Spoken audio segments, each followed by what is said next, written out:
Hello YouTube, here is my morning ammo purchase on 8/16/2013.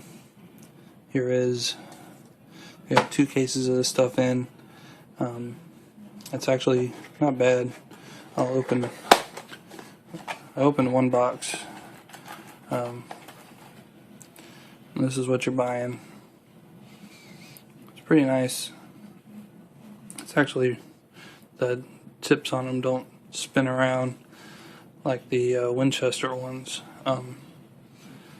These are, I guess, all lead, auto match.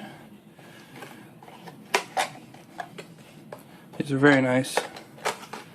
325 rounds a pack, and they come out to, I don't know if you can see that, $18.97 a box. Grand total of $60.90 with tax. Not bad for close to 1,000 rounds. And just can't wait for my M&P 1522.